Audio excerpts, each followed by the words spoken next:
통하여 우리에게 또한 말씀하여 주옵소서. 저희들이 듣겠나이다. 주의 음성을 듣겠나이다. 주님 말씀해 주옵소서. 예수님의 이름으로 감사하며 기도하옵나이다. 아멘. 여러분, 우리 주님이 오늘 본문에 보니까 이제 앞으로 십자가에 대해서 그 사역을 마치시고 또 부활 승천하실 것을 말씀하십니다. 그래서 이제 하늘 아버지에게로 우리 주님이 올라가시면서 제자들에게 진솔한 말씀을 하십니다.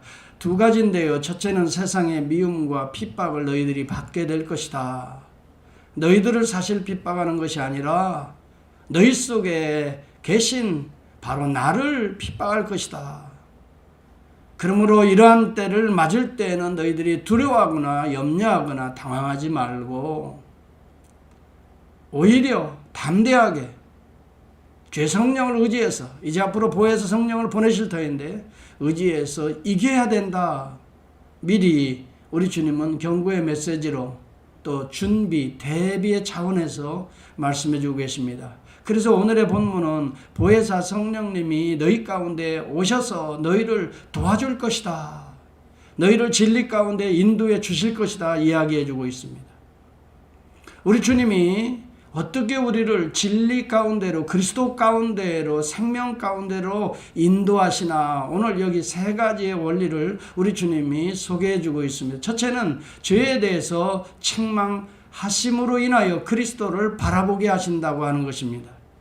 여기 우리가 책망하다라고 하는 말을 우리가 들을 때는 때때로 좀 부정적으로 들리기가 쉽지요. 누가 나를 책망하면 그걸 좋을 리가 없죠. 그러나 이 단어는 엘렌코라는 단어인데요. 신약성경에 거의 여러 번 나옵니다. 제가 그 용례를 살펴보니까요, 죄에 대해서 드러내신다는 의미가 있어요.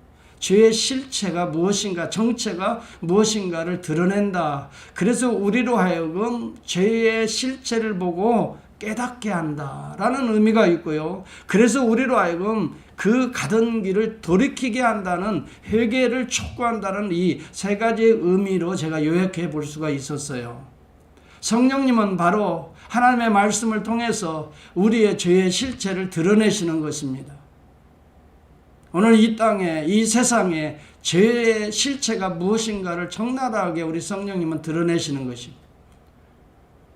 그래서 여기 참으로 책망한다고 하는 이 용어를 통해서 우리가 책망하는 부정적인 의미보다는 좀 더 우리가 긍정적인 의미로 생각을 해볼 필요성이 있어요.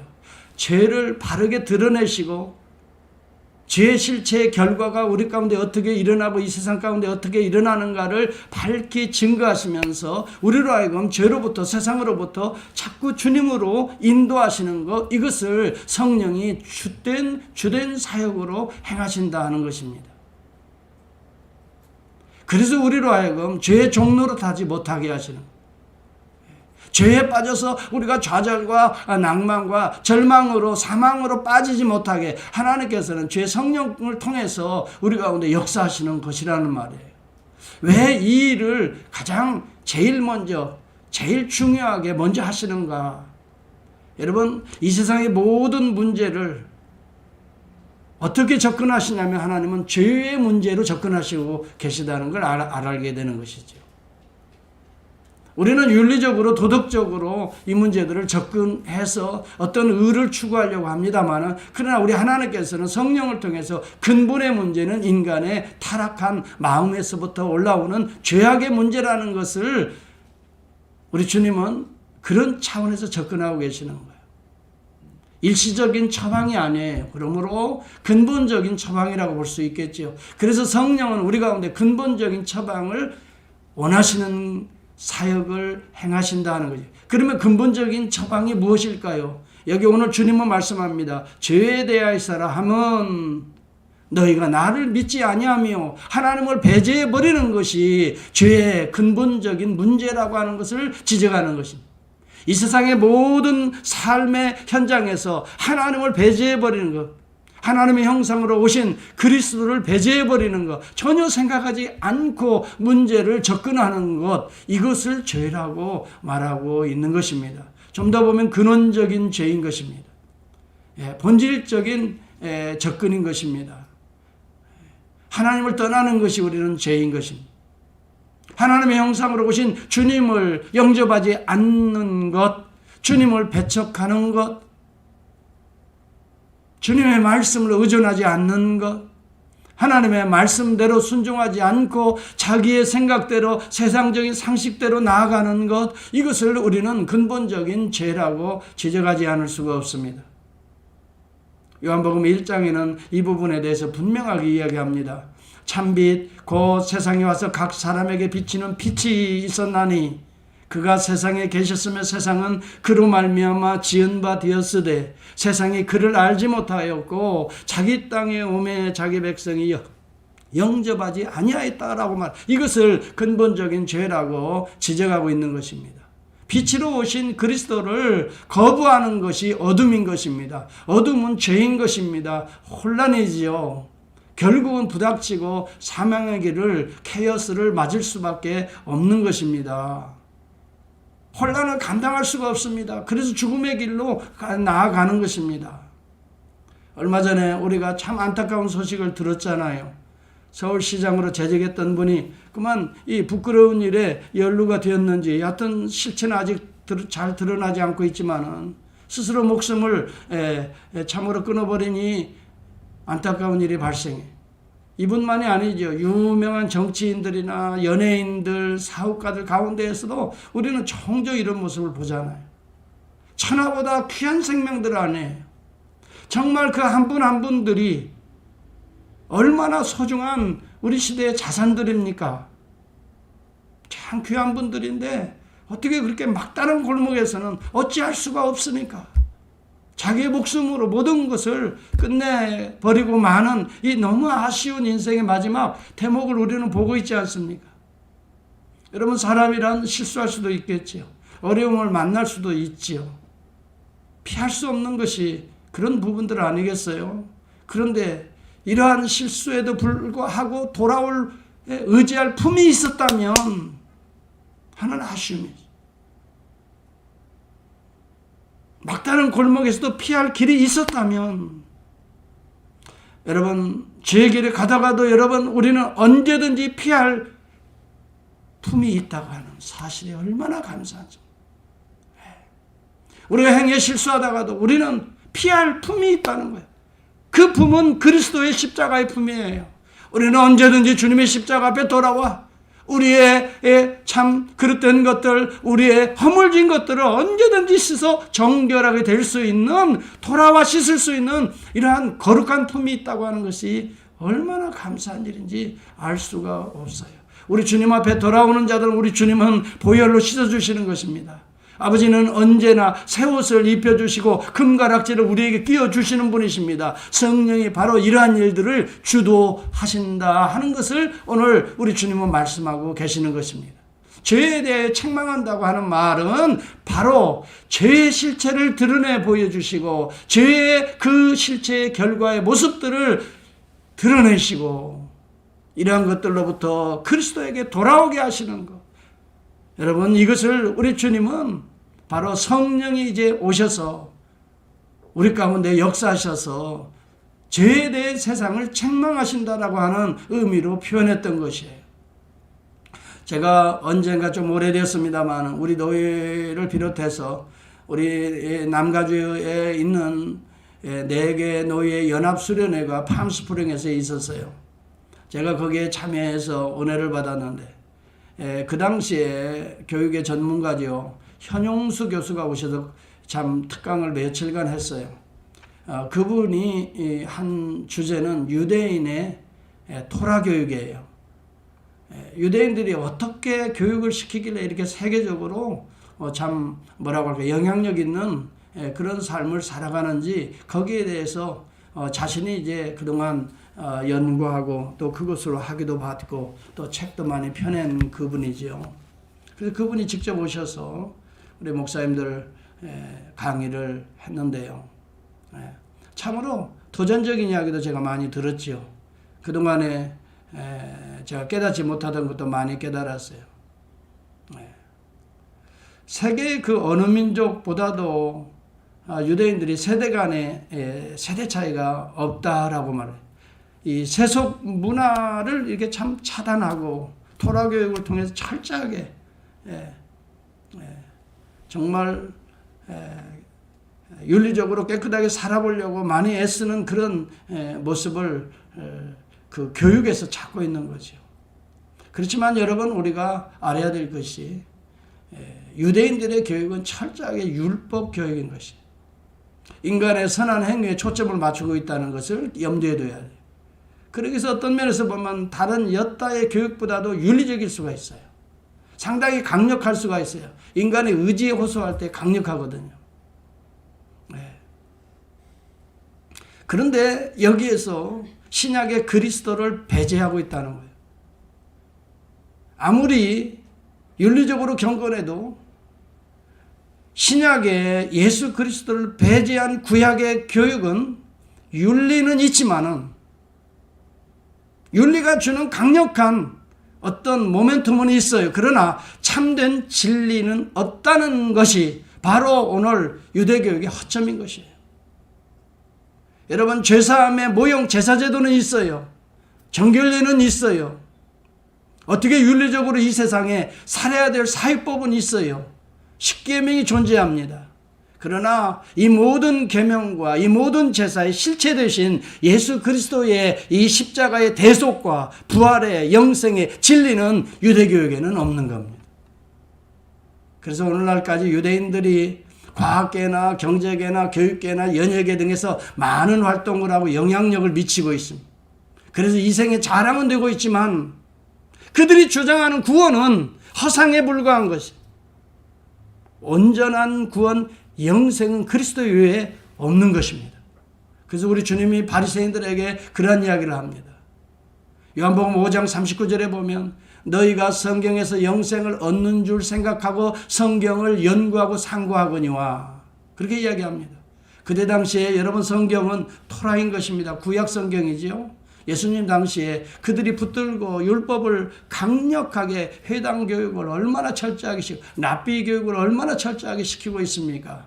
그러면서 영생의 길을 상고하거니와, 이 성경이 곧 영생의 길이 나에 대하여 증언하는 것이다, 이렇게 말하고 있습니다. 그런데 이 영생의 실체 되신 그리스도를 부정한다면 윤리는 있지만 진리는 배제하는 것입니다. 여러분, 우리가 분명히 알아야 됩니다. 세상의 학문을 게을리해서는 안 됩니다. 그러나 여러분, 세상의 학문은 우리를 윤리적으로, 도덕적으로 우리는 선한 일을 위해서 도움이 됩니다. 그러나 생명과 진리는 없는 것입니다. 여러분, 세상의 교육들은 영생이 없습니다. 이 땅에서의 세속적인 영광과 또 세속적인 도덕과 윤리는 우리에게 있습니다. 이래서 우리는 세상적인 교육을 상대적인 교육이라 이렇게 말하는 것입니다. 이것을 여러분 상황윤리라고 학자들은 이야기하고 있는 것입니다. 디모데후서 3장 15절에 사도 바울이 사랑하는 영적 아들인 디모데에게 뭐라고 말씀하고 있습니까? 또 내가 어려서부터 성경을 알았나니 성경은 능히 너로 하여금 예수 그리스도 안에 있는 믿음으로 나아가게 하고, 그렇게 말합니다.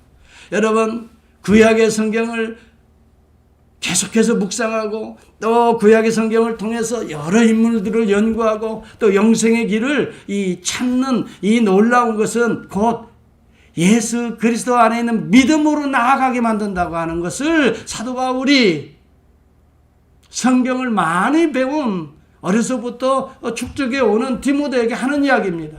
그리스도를 여기서 배제해버린다면 윤리는 있지만 진리는 없다니까요. 그래서 여러분, 예수 그리스도 안에 있는 믿음으로 말미암아 구원에 이르는 지혜가 있게 하느니라. 모든 성경은 하나님의 감동으로 된 것으로 교훈과 책망과 바르게 함과 의로 교육하기에 유익하니라고 말합니다. 하나님의 사람으로 온전케 하여 모든 선한 일을 행하기에 온전케 하려 함이라. 여러분, 우리가 구약 성경을 계속 묵상해 보면은 이것을 깨닫게 되는 것입니다. 무엇이 온전한 삶인가? 여러분, 요즘에 우리 새벽 기도에 계속해서 지금 묵상하는 게 역대상하입니다. 왕들의 이야기들 쭉 묵상하는데요. 참으로 매 왕들이 상당히 다양한 환경 속에서 어떻게 하나님 앞에 인정받고 어떻게 나라를 든든히 세워나가는가 이런 내용들이 있지만은요, 너무너무 심플하게 성경 기록하고 있어요. 역사적으로 보면은 아니면 또 문화적으로나 아니면 뭐 여러 가지 상황들을 얼마든지 분석해낼 수 있겠지만 성경은 심플하게 기록하더라고요. 이 왕들이 여호와 앞에 어떻게 행했나, 정직히 행했나, 정직히는 행하였으나 온전한 마음으로 행하지 아니하였으니. 여러분, 정직히 행하는 것 같으나 마음에서 우러나오는 온전한 마음으로 행하지 아니하였으니. 여러분, 정직히 행하는 것, 온전한 마음, 믿음은 어디에서 나오는 걸까요? 오늘 우리에게는 예수 그리스도를 알고 하나님의 말씀을 통해 그리스도를 접근하면 접근할수록 온전한 마음, 여기에서 나오는 정직한 삶이 나오게 되는 거예요. 윤리는 그리스도에게서 나와야 되는 것입니다. 진리에게서 나와야 되는 것입니다. 진리가 윤리를 끌어가는 것이 아니에요. 진리가 여러분 윤리를 끌어가야 되는 것이, 윤리가 진리를 끌어갈 수가 없는 것이지요. 그래서 에베소서 4장 12, 13절, 15절은 그렇게 얘기합니다. 우리가 다 하나님의 아들을 먼저 믿는 것과 이렇게 말, 먼저 믿음인 것입니다. 먼저 진리가 우리 가운데 분명히 있어야 됩니다. 그 다음에 아는 일에 하나가 되어, 그래서 주님을 닮아가는 성화의 과정으로 들어가는 것이 아는 것입니다. 믿음이 우선인 것입니다. 믿는 자가 주님을 닮아가려고, 알아가려고 더 깊이 말씀을 묵상하는 일에 하나가 되게 하여 온전한 사람이 이루어서 우리 안에 그리스도의 장성한 분량에 충만하게 자라게 하셔서 어린아이가 아니라 영적으로 장성한 그리스도인이 되게 하는 이 일들을 누가 하는가? 성령 하나님이 하신다는 것입니다. 예수를 저주할 자라 하지 아니하고 또 성령으로 아니하고서는 누구든지 예수를 주시라 고백할 수도 없다라고 말합니다.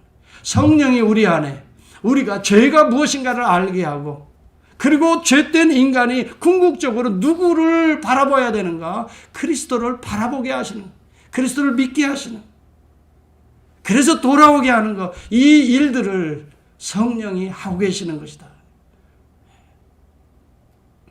여러분, 지난 우리 예수금 만들기 1과정을 하는데 체질 개선을 통해서 2과를 이제 2과가 들어갔는데요. 거기는 가나의 혼인잔치가 나옵니다. 포도주가 떨어지게 되는, 그래서 참 잔치가 완전히 참 뭐라고 할까요? 상당히 참 엉망으로 되어가는 그런 과정에서 예수님의 어머니 마리아의 요청에 따라서 하인들이 예수님의 말씀대로 순종하라. 그래서 그들이 예수님께 다가가는데 예수님이 이런 말씀을 해요. 그 집 앞에 놓여있는 두세 통 들어가는 20-30갤론이에요. 돌랑아리 6개 물을 채워라. 아귀까지 가득 채워라. 그 물을 갖다 주어라. 여기에는 이것을 표적이라고 이야기합니다. 표적은 단순한 기적을 넘어선 하나님의 메시아닉 티칭이 있을 때 이것을 표적이란 단어를 쓰는 것입니다. 세메이온, 이 단어는요 다른 복음서에 거의 없어요. 요한복음의 7가지에서 나와요. 하나님이 개입하실 때 일어난 특별한 메시지가 있다는 거예요. 여러분, 그런 관점에서 이 본문을 보라는 거예요. 단순히 물이 변하여 포도주가 되는 기적이 일어났다, 이것이 아니에요. 그래서 그들이 행복하고 멋있고 즐거운 잔치를 끝내게 되었다, 이 이야기가 아니에요. 하나님의 나라의 모형을 그 천국 잔치로 보여주고 있는 거예요. 여러분, 유대인들의 결례에 쓰는 6 항아리는 무엇을 의미할까요? 유대인들의 규례를 상징하고 있는 거예요. 그들은 손과 발을 물항아리를 통해서 씻었어요. 율법이라는 제도를 통해서 그들은 얼마든지 씻을 수 있었지. 그들은 다시 말하면 그들의 죄를 씻는 하나의 소위 말하면 모형이었단 말이에요. 구약시대에.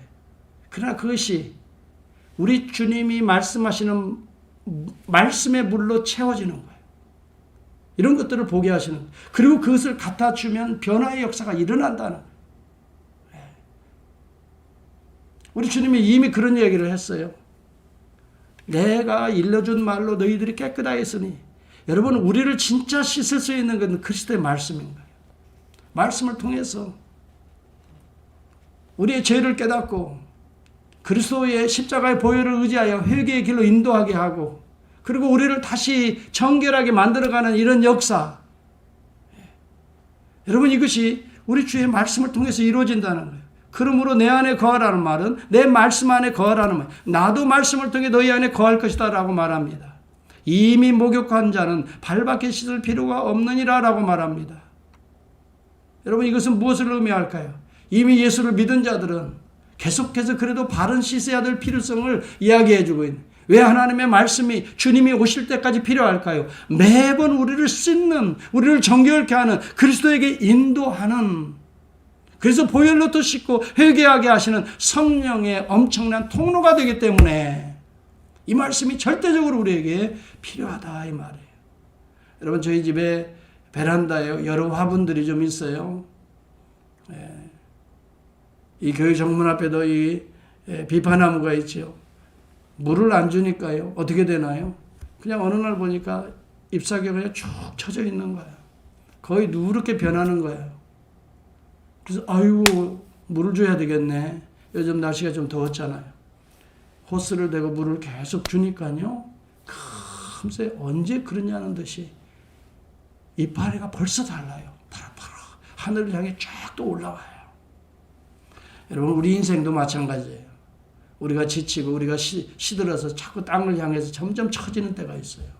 그런데 그럴 때에 성령은 우리에게 어떤 역할을 하시지요? 우리를 들어 올리시게 하십니다. 말씀의 물을 줘보세요. 기도의 물을 한번 줘보세요. 금세 우리가 땅에 쭉 쳐져서 그러다 누릿누릿 변화에 떨어질 뻔한 우리가 다시 힘을 얻게 돼요. 하늘을 향하게 돼요. 이런 일들을 누가 하십니까? 내가 하는 게 아니에요. 성령이 하시는 거예요. 나무 스스로는 절대적으로 스스로 푸르게지거나 스스로 열매 맺을 수가 없습니다.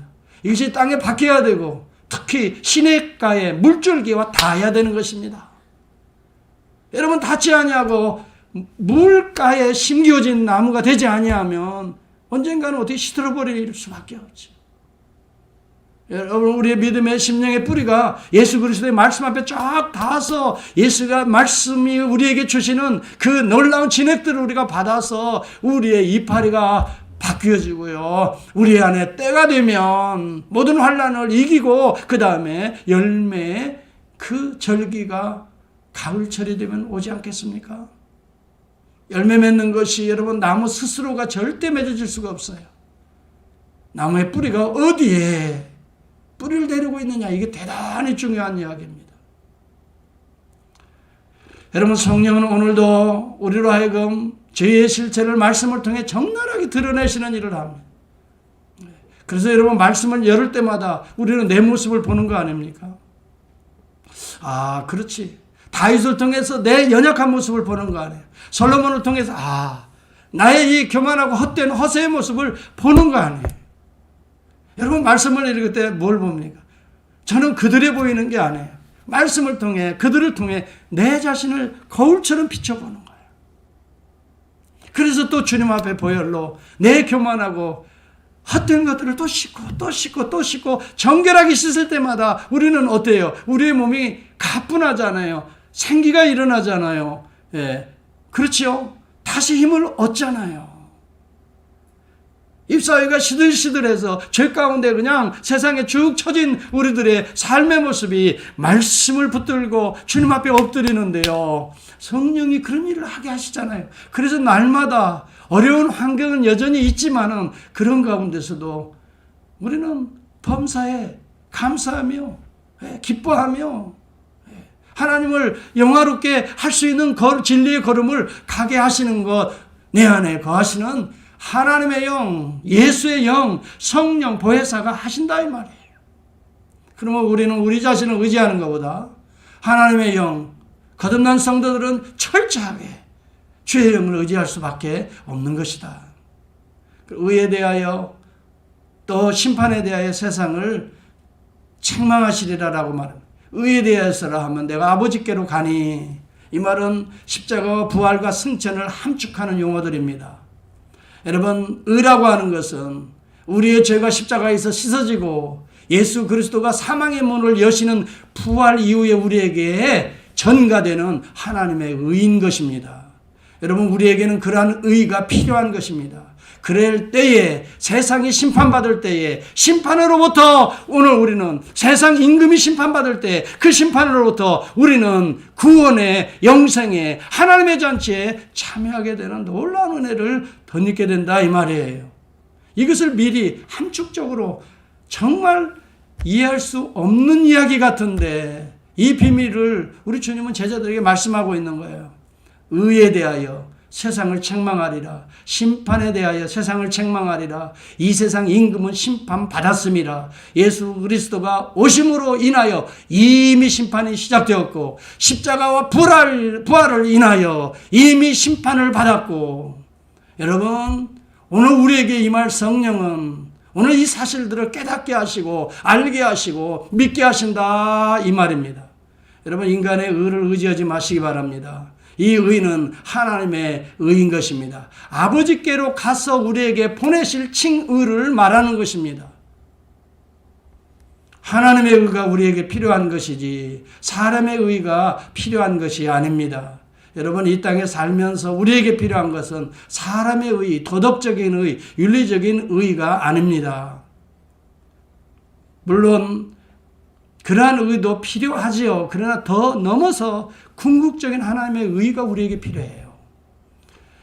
한국 역사에 의로운 사람들이 많이 있습니다만은 의사 중에 의사가 누구지요? 안중근 의사예요. 네. 요즘에 초등학교 학생들에게 안중근 의사가 누구냐고 질문했더니 그들이 역질문을 한대요. 선생님, 그분이 무슨 수술을 그렇게 유명하게 잘했기에 의사입니까? 그렇게 질문을 한다고 그래요. 안중근 의사. 네. 여러분, 의로울 의자입니다. 그런 의료 행위의 의가 아니라 의로울 옳을 의에 선비사자를 쓰잖아요. 네. 의로운 사람이다 이 말이에요.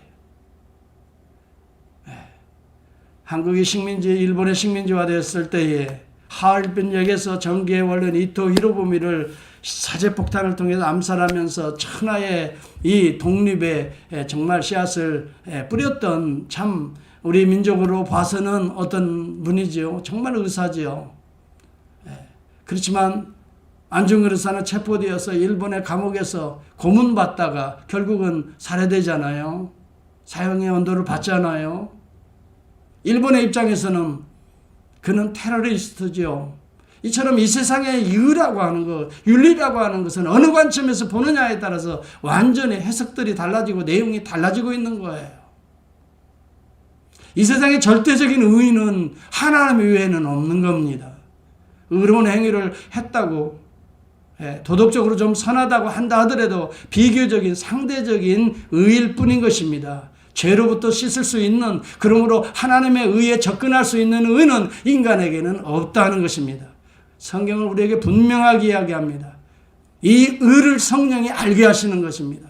인간은 불의한 존재라는 걸 알게 하시고 하나님의 의, 그리스도를 통해서 임한다는 것을 알게 하시고 그리스도의 의를 의존하게 하시고 믿게 하시고 성령이 그런 일들을 하게 하시는 거라. 여러분, 로마서 3장 10절에서도 우리가 쭉 보면은 의인은 없나니 하나도 없다고 그랬어요. 다 치우쳐 있다고 그래요. 이 말이 사실이에요. 우리가 대단하게 보이는 사람들도 보면요, 치우쳐 있습니다. 우리가 판사들에 가보면, 법정에 가보면 이렇게 저울이 딱 있어서 한쪽에 치우치지 않는 것처럼 그 그림을 그려놓고, 물론 그렇게 하려고 노력은 하지만요, 요즘 법조계를 보세요. 얼마나 치우쳐 있나요? 그렇죠? 그래서 사법개혁을 이야기하고 있잖아요. 성경은 말합니다. 그분들만 그런 것이 아니에요. 우리들도 역시 마찬가지예요. 나는 어때? 더더욱 더 치우쳐 있겠지. 모든 사람이 죄를 범하였다 그랬어요. 하나님의 영광, 의에 이르지 못하더니 그렇게 말합니다. 어떤 사람이 하나님의 의에 이를 수 없다 그랬어요. 그런데 의에 이를 수 있는 유일한 길은 예수 안에 있는 속량으로 말미암아 그렇게 말을 합니다. 예수 그리스도의 보혈로 씻어서 의롭다 칭함을 받는 것밖에 우리에게는 없어요. 그러므로 우리는 죄인된 우리 모두는 그리스도 앞으로 나오는 길밖에 없어요. 성령이 그래서 성령을 증거하는 게 아니에요. 그리스도를 증거한다고 그랬어요. 나를 증거할 것이요라고 말합니다. 나의 무엇을 증거합니까? 나의 대속과 하나님의 의를 증거할 것이다. 나를 통해 이루어진 하나님의 의를 증거할 것이다. 예수 안에 있는 속량으로 말미암아 하나님의 은혜로 값없이 의롭다 하심을 얻은 자가 되었느니라. 이 예수를 하나님이 그의 피로 말미암아 믿음으로 말미암는 화목제물로 세우셨다는 사실을 깨닫게 하신다는 거지. 여러분, 때때로 전도를 하다 보면 두 종류의 사람을 우리가 만납니다. 대부분 사람들이 이 두 가지의 개념을 가지고 있어요. 첫째는요, 예수 안 믿어도 선하게 살면 얼마든지 좋은 곳에 갈 수 있지 않느냐라고 하는 도덕주의자들입니다. 자칭 도덕주의자들이 있어요. 예수 안 믿어도 선한 일하고 착한 일하고 그러면 언젠가는 좋은 곳에 갈 수 있지 않겠느냐라고 하는 도덕주의자들의 개념이 하나, 대부분 사람들이 이런 개념이 있지요. 다른 하나가 있어요. 꼭 예수만 믿어야만 좋은 곳에 가느냐 하는 말이에요. 이것은요, 오늘날의 종교다원주의의 사상이 물들어 있는 거예요. 다른 종교들도 나름대로 다 선을 추구하지 않는가? 꼭 예수만인가 하는, 대부분 사람들이 예수 안에 살지 않는 사람들이 두 가지 중에 하나입니다. 자칭 도덕주의자입니다. 그래서 뭔가 선한 일을 스스로 해보려고 합니다. 그래서 때때로는 어떤 종교의 힘을 의지해 보려고 합니다. 꼭 기독교가 아니더라도 다른 종교라도 의지해서 뭔가 그래도 선을 추구해 보려고 합니다. 성경은 타협이 없습니다. 분명하게 이야기합니다. 이사야서 64장 6절에 보면 무릇 우리는 다 부정한 자 같았어. 우리의 의는 다 더러운 옷과 같다라고 말합니다. 우리의 잎사귀들이 언젠가는 시들어 버린다라고 말합니다. 그래서 바람결에 다 떨어져 버리고 그런 누더기 같은 옷을 우리가 입고 살아간다. 그 이후에 여호람은 어떻습니까? 이세벨의 딸 아달랴를 아내로 맞이하는, 그래서 바알 신상을 결국은 성전으로 들여오는 이런 일들을 하고 있는 것입니다. 하나님이 창자가 터져 죽게 합니다. 아달랴는 어떻습니까? 왕자들을 다 죽이는 이유가 다윗 왕가의 씨를 말려버린, 하나님의 신탁을 완전히 무너뜨리겠다고는 각오를 하고 이 아달랴가 씨앗들, 왕자들을 다 죽입니다. 그 가운데 하나님이 비상하게 섭리하십니다. 대제사장 여호야다의 아내 여부삿을 통해서 요아스를 몰래 살려서 어디에 숨깁니까? 성전에 숨깁니다. 그래서 다윗 가문의 명맥을, 신탁을 유지하고 있는 것입니다.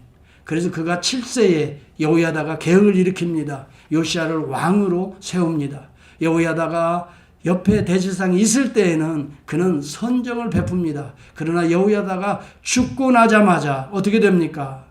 결국 아세라 목상 우상을 또 섬기다가 신하들의 배반에 의해서 피살됩니다. 아마샤는 어떻습니까? 온전한 마음으로 행치 않았습니다. 겉보기는 그럴듯하게 행하는 듯 하였으나 그래서 세일산을 이기게 하시니까 거기에 우상을 가져와 숭배하며 혼합주의를 만든 장본인이 됩니다. 여호와를 떠나게 됩니다. 결국 백성들이 반란을 일으킵니다. 나기스로 도망가지만 거기서 피살됩니다. 다 보십시오. 그 아들 우시아는 어땠습니까? 처음에는 잘 나갑니다. 하나님의 묵시를 밝게 하는 스가랴가 사는 날에 하나님을 찾았고라고 말합니다. 여호와를 찾는 동안에는 그가 하나님이 형통하게 하십니다. 그런데 놀라운 대목이 또 이어집니다. 그가 강성하매, 살만하면, 될만하면 강성해지고, 이제 내 힘으로 얼마든지 살 수 있겠다라고 생각되어지면 마음이 교만하여 악을 행하여 여호와를 떠나게 되고 향단에 분향하려 하다 선을 넘다가 그는 문둥병에 걸려 평생을 별궁에 거하다가 거기에서 죽게 됩니다. 여러분, 이것을 통해 우리에게 알리는 메시지가 있습니다. 인간은 유약한 존재라는 것을 알게 합니다. 인간에게서는 참다운 의가 나올 수 없다는 것을 계속해서 성경은 우리에게 알려주고 있는 것입니다. 그렇다면 무엇을 이야기하려고 합니까? 그리스도의 대속의 은혜, 하나님 자신의 피를 흘려서 우리의 죄를 대속하지 아니하면 인간의 그 어떤 것으로도 죄의 문제를 해결할 수 없다는 것을 왕들의 역사 속에서 그리스도를 멀찍이 메시아를 바라보게 하시는 것입니다. 왕중왕 되신 그리스도를 바라보게 하시는 것이 오직 그리스도인 것입니다. 우리가 오늘 말씀을 통해서 알아야 될 것은 우리에게서는 나올 것이 없다는 것입니다. 우리에게서는 선을 의지할 것이 없다는 것입니다. 오늘 여러분 잠언서를 오늘 아침에 묵상하셨을 것입니다. 거기에 오늘 묵상의 내용에도 그 메시지가 그대로 있는 것을 우리가 발견합니다. 오늘 여러분 19장 오늘 한번 여러분 다시 한번 저녁에 들어가서 살펴보시. 인간에게서 나오는 것들이 무엇인가를 한번 살펴보시기 바랍니다. 여러분 계시록 7장에 보면 하나님 앞에 환난을 이기고 등장하는 많은 무리가 있습니다. 그들은 큰 환난에서 나오는 자들인데 어린 양에 비해 그 옷을 씻어 희게 되었다라고 말합니다. 인간의 어떤 선한 도덕적인 행위로 희게 되는 것이 아닙니다. 인간의 선한 행위도 여러분 한계가 있는 것입니다. 그 안에는 더러운 이 정말 누더기 같은 모습들이 있는 것입니다. 우리가 정말 희게 될 수 있는 길은 어린 양의 피, 예수 그리스도의 피밖에 없습니다. 여러분 지금은 7년 대환란의 트리빌레이션의 기간인 것입니다. 인을 때는 재앙이고 나팔을 부는 재앙이고 대접 재앙이 더 심각하게 우리에게 밀려올 것입니다. 그러나 여기에서는 우리가 두려워할 필요도 없습니다. 이미 요한계시록에 다 메시지를 던져주었습니다. 666 짐승의 표를 받을 것인가? 아니면 끝까지 믿음을 지키며 하나님의 성령의 인을 맡는 14만 4천 명이 될 것인가? 양과 염소가 갈라지는 시기입니다. 악한 자와 경건한 자가 갈라집니다. 넓은 길과 좁은 길이 나누어지는 것입니다. 여러분과 저는 어떻게 살아야 되겠습니까? 어떤 길을 어려움 때에 가야 되겠습니까? 성령은 오늘 세상을 책망하십니다. 그 길은 어떤 길이라는 것을 드러내 보여주고 계십니다. 그래서 그리스도의 길로 돌아오게 하시는 것입니다. 오늘 심판이 무엇인가를 철저하게 성령은 드러내 보여주고 계십니다. 오늘 우리에게 필요한 의는 어떤 의인가를 말씀해 주고 계시는 것입니다. 그러므로 요한계시록 22장 마지막에는 분명히 이런 말씀을 합니다. 두루마기의 예언의 말씀을 이제는 인봉하지 말라. 여러분 말세에는 이것을 드러내라. 불의를 행하는 자는 그대로 불의를 행하게 될 것이고 더러운 자는 계속 더럽게 갈 것이고 그러나 의로운 자는 그대로 의를 행하게 되고 거룩한 자는 그대로 거룩하게 하라 이 말입니다. 여러분 거룩하게 될 것이다 이 말. 성령의 사람은 계속 성령의 충만함을 사모할 것이다 라고 말합니다. 그러한 자들은 내게 줄 상급이 있다라고 말합니다. 그만큼의 하나님의 놀라운 은혜에 상이 예비되어 있다는 것입니다. 그러면서 그는 말합니다. 우리 하나님은 말씀합니다. 두루마기를 빠는 자들이 복이 있도다라고 말합니다. 그들이 생명나무에 나아가며 문들을 통하여 성에 들어갈 권세를 받게 될 것이다 라고 말해요. 오늘 저와 여러분들이 무엇으로 두루마기를 빨아야 되겠습니까? 어린 양의 피인 것입니다. 오늘 죄로부터 씻읍시다. 심판을 피합시다. 하나님의 의를 취합시다. 이것은 성령이 오늘 이 시간을 통해서 우리에게 말씀하시는 메시지인 것입니다. 이것이 성령의 우리를 진리 가운데 인도하는 세 가지의 원리였던 것입니다. 오늘 이 말씀을 귀담아 듣고 오늘 우리의 세속적인 삶을 오늘도 그리스도의 보혈로 씻고 하나님의 의를 날마다 덧입으며 오늘도 심판의 길이 아니라 영원한 영생의 길을 나아갈 수 있는 저와 여러분, 우리 가정, 우리 식구들, 우리 자녀들이 다 되어야 될 줄을 믿습니다. 기도하겠습니다.